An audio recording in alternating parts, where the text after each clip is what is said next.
شروع اللہ کے پاک نام سے جو بڑا مہربان اور نہایت رحم کرنے والا ہے۔ السلام علیکم۔ اس پاک خاتون کے پاس اللہ کا فرشتہ آیا اور کہا، اے مریم، اللہ تجھے ایک نیک اولاد عطا کرنا چاہتا ہے۔ خاتون نے کہا، یہ کیسے ممکن ہے جبکہ مجھے کسی مرد نے چھوا تک نہیں۔ فرشتے نے کہا، ایسا کرنا میرے رب کے لیے آسان ہے۔ وہ نیک اور پارسا خاتون کون تھی جو قیامت تک پاک دامنی مثال بن گئی؟ وہ خاتون جسے اللہ نے اپنے زمانے کی تمام عورتوں پر برتری عطا فرمائی۔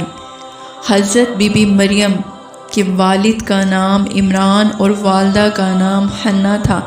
حضرت عمران حضرت سلیمان علیہ السلام کی اولاد میں سے تھے اور ان کی بیوی حنا داؤد علیہ السلام کی اولادوں میں سے تھی۔ حضرت عمران بنی اسرائیل میں بڑے عابد، زاہد اور عالم تھے، اس لیے مسجد اقصیٰ کی امامت لوگوں نے آپ کے سپرد کی ہوئی تھی۔ حضرت حنا کے ہاں اولاد نہ تھی۔ ایک روز آپ نے ایک درخت کے سائے میں ایک چڑیا دیکھی جو اپنے بچوں سے پیار کر رہی تھی اور اسے دانہ کھلا رہی تھی۔ یہ منظر دیکھ کر آپ کا دل بھر آیا اور بارگاہ اولاد کے لیے دعا کی، لہٰذا اللہ نے آپ کی دعا قبول فرمائی۔ حضرت مریم کی پیدائش سے قبل آپ کی والدہ نے منت مانی کہ اپنی اولاد کو بیت المقدس کے لیے وقف کر دیں گی۔ بنی اسرائیل کے یہاں اللہ کی نظر کر دیا جاتا تھا۔ وہ نہ شادی کرتا تھا اور نہ ہی دنیاوی مشاغل میں دل لگاتا تھا، صرف عبادت گاہ میں خدمت کرتا تھا اور عبادت گاہ میں مصروف رہتا تھا۔ لہٰذا حنا نے اللہ سے بیٹے کے لیے دعا کی تھی، لیکن ان کے ہاں بیٹی کی پیدائش ہوئی تھی۔ حضرت حنا نے لڑکی کا نام مریم رکھا۔ سریانی زبان میں مریم کے معنی خادم کے ہیں، کیونکہ آپ مسجد اقصیٰ کی خدمت کے لیے وقف کر دی گئی تھی، اس لیے یہ نام موضوع سمجھا گیا۔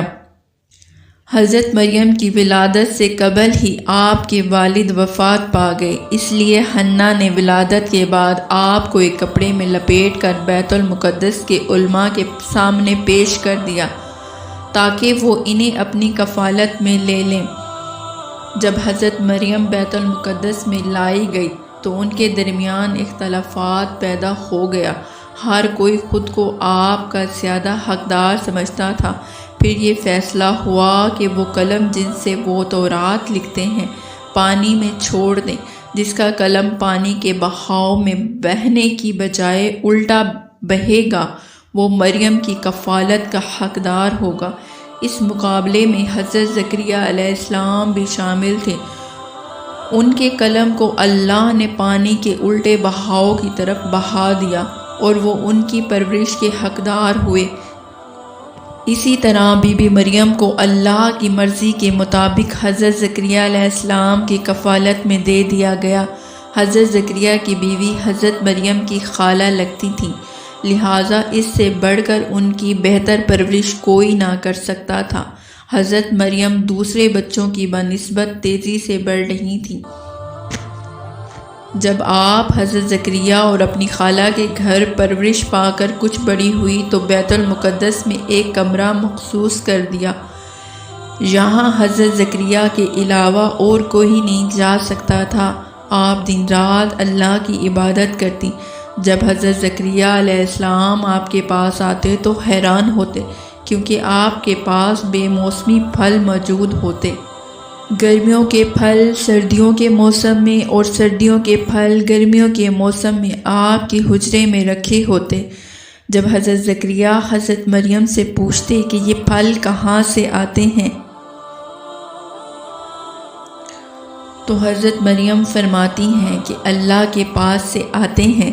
اللہ نے بی بی مریم کو پسندیدہ بندی میں شمار کیا تھا، جیسا کہ سورۃ آل عمران میں ارشاد ہوا ہے۔ جب فرشتوں نے کہا، اے مریم، بے شک اللہ نے چن لیا ہے تمہیں اور خوب پاک کر دیا ہے اور پسند کیا ہے تمہیں سارے جہان کی عورتوں سے۔ اے مریم خلوص سے عبادت کرتی رہو اپنے رب کی اور بی بی مریم ایک مقصد کے لیے چنی گئی تھی، وہ ابھی باقی تھا۔ آپ دن رات اللہ رب العزت کی عبادت کرتی تھیں، یہاں تک کہ بنی اسرائیل میں یہ مشہور ہو گیا بی بی مریم نہایت ہی عبادت گزار اور پاکیزہ خاتون ہے، اور لوگ آپ کی بہت عزت اور احترام کرنے لگے۔ پھر وہ وقت آیا جب حضرت جبرائیل علیہ السلام حضرت مریم کے پاس تشریف لائے۔ بی بی مریم ایک غیر مرد کو دیکھ کر پریشان ہو گئی۔ حضرت جبرائیل آپ کے پاس انسانی شکل میں تشریف لائے۔ حضرت مریم آپ کو دیکھ کر بولی، اگر تو کوئی خدا ترس انسان ہے تو تجھ سے خدائے رحمان کی پناہ مانگتی ہوں۔ حضرت جبرائیل تسلی دیتے ہوئے اور پیغام الہی سے باخبر کرتے ہوئے فرماتے ہیں، میں اس لیے بھیجا گیا ہوں کہ تجھے ایک پاکیزہ لڑکا دوں۔ بی بی مریم حیران ہو کر فرماتی ہیں، میرے ہاں لڑکا کیسے ہوگا جبکہ کسی آدمی نے مجھے چھوا تک نہیں، اور نہ ہی میں کوئی بدکار عورت ہوں۔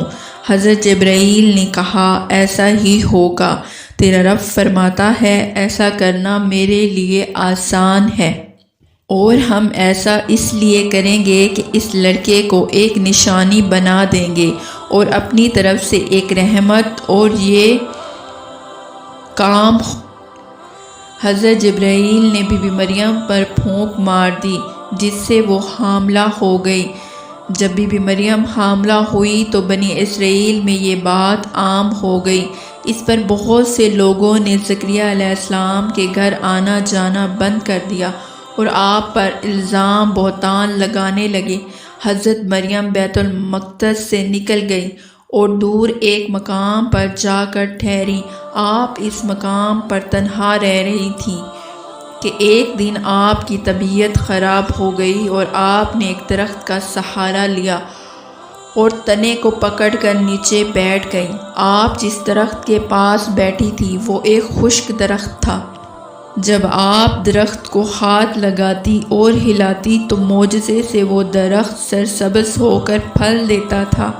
حضرت مریم پریشان تھی، بدنامی کا ڈر تھا اور گھبرا کر کہا، کاش میں پہلے ہی مر گئی ہوتی اور بھولی بسری ہو گئی ہوتی۔ اس مشکل وقت میں اللہ نے حضرت مریم کے قدموں کے قریب ایک نہر جاری کر دی اور ندا آئی کہ پانی پیو، کھجور کھاؤ تاکہ جسم کو طاقت ملے، اور اپنی اولاد کر دیکھ کر آنکھوں کو ٹھنڈک پہنچاؤ۔ اسی عالم میں حضرت عیسیٰ کی پیدائش ہو گئی۔